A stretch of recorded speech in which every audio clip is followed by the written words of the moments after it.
5 reasons you're fat, tired, and have brain fog even though you're doing all the things right. Hey team, and welcome to this week's episode of The Inspired Show, the show that's dedicated to helping you become the best version of yourself, mentally as well as physically. We've got a great episode for you today, especially for somebody that's doing all the right things, but you're struggling to get results. But before we go into it, if you've not done so already, don't forget to hit that subscribe button. It's completely free to do so, but it just means you stay updated with every single episode we drop every single week. Smash a like on this video so we can reach more people and inspire some change. And don't forget to share it with somebody who may benefit as well. Now, this week, I want to speak about the 5 challenges that people face if they're still carrying too much fat, they're low in energy, and they're feeling brain fog in the afternoon despite doing all the right things.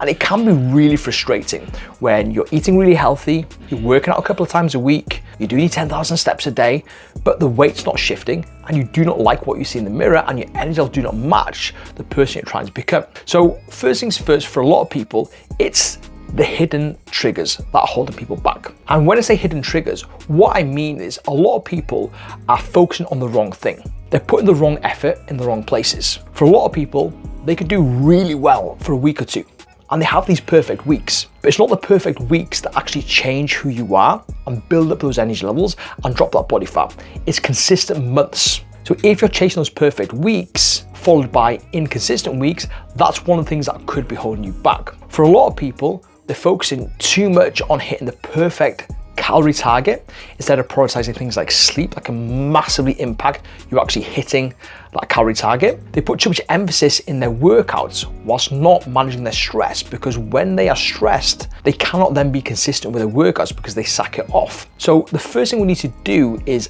am I focusing on the right things? Because yes, you need to in a calorie deficit, you need to move your body, but if we're not focused on underlying issues of why we can't do that consistently, we're always going to stay stuck. So the second problem for a lot of people is they tell themselves they're too busy to reach their goals. They're too busy to work on themselves. And what this does, it leads to those inconsistent months. Like I said, a lot of people can do really well for a week, 2 weeks with these perfect weeks. But when life gets busy, when it gets overwhelming, when it gets chaotic, that's when our standards drop. That's when we don't end up eating better. That's when we don't end up moving our body.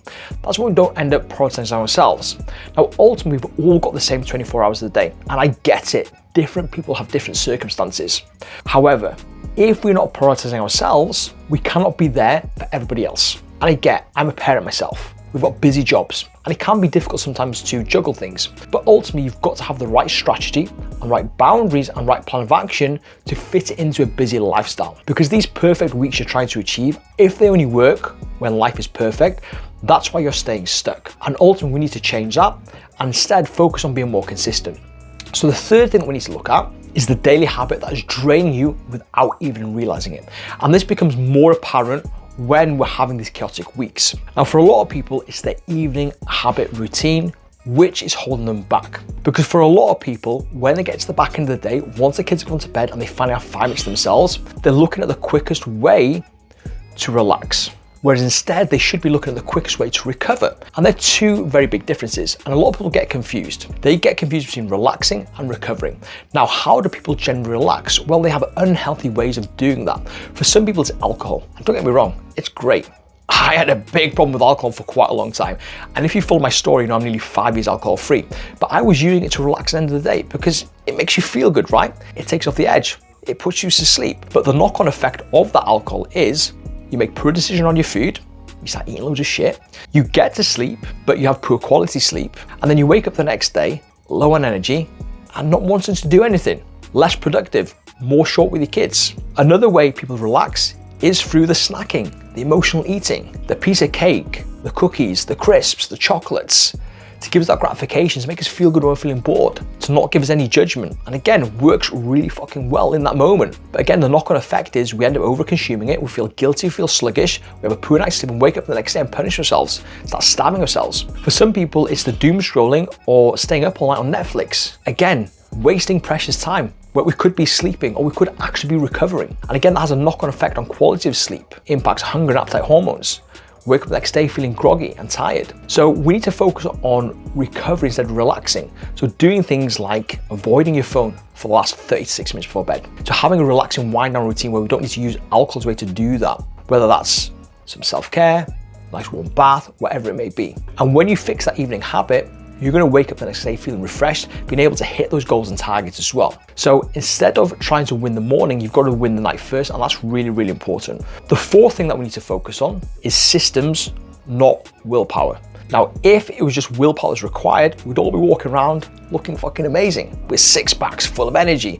But the thing is, willpower can get drained really, really quickly. So it's about building standards and building discipline in those standards. And we do that through the right systems, the right habits and right behaviors. And this is where a lot of people go wrong. A lot of people believe they've got to be perfect, and that's why they can only do it for a couple of weeks with these perfect weeks. What we need to be doing is doing things where we can get consistent months. And instead of going all in from day dot of eating in our deficit, hitting our protein target, cutting out all the shit, getting our 10,000 steps a day, doing our 6 workouts a week, like when you try and do that, you rely on willpower and it fades really fast. By Wednesday, you're burnt out, you're binging, feeling guilty, and then going, I'll start again next Monday. So instead, start off small, building habits and behaviors that you can compound over time. Allow them to become second nature. Like you wake up every single day and brush your teeth, you don't think about it, you just do it. And that's what we need to be doing with your journey to help you become that better version of yourself. And number 5, you need to focus on these simple habits to kickstart your journey. And these are the habits that I teach all my clients as well, and they get absolutely incredible results. So the first thing I want you to do is get to bed a little bit earlier, even if it's 30 minutes earlier. 60 minutes is better, but 30 minutes as a minimum. What this will allow you to do is have a bit more sleep and it'll be better quality sleep. When it's better quality sleep, you're gonna regulate your hormones, you're gonna feel energized, and it's gonna set you up for the next day. Secondly, I want you to focus on protein with each and every meal to begin with. We can look at calories in a couple of weeks, but protein first. Breakfast, lunch, dinner, and snacks. So breakfast, eggs on toast. For lunch, tuna in a jacket potato. For dinner, beef curry. Snack on boiled eggs or skyr yogurt. That is your cornerstone, okay? It's gonna help manage blood sugars, it's gonna keep you fuller for longer, and it's more metabolically active in terms of your body's got to work a little bit harder to break down the food, okay? It has a higher thermic effect. So once you've done that, we want then to focus on walking a little bit more each day, okay? So if you're not walking at all, go for a 5-minute walk every single day, no matter what. Building the habit, building the ritual. If you're walking already, awesome, build upon that. The fourth thing, I want you to strength train 2 to 3 times a week. If you've got a gym membership, dumbbells, kettlebells, barbells.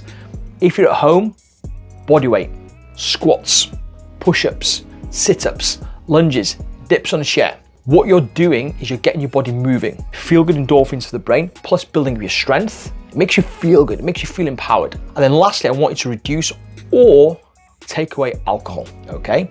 What this does, it helps you create a better evening routine, gives you more mental clarity, and helps you focus on the other habits a lot better. And I guarantee you, if you implement these things, you're gonna see much better results, and it's gonna be a lot easier for you to do than trying to start a diet every single week. So to wrap up, stop asking yourself, what is the best diet or what is the best work for me to get into shape, and start thinking and asking, what do I need to fix first so I can become more consistent with my healthy eating and my regular movement? And when you answer this question, it will be an absolute game changer.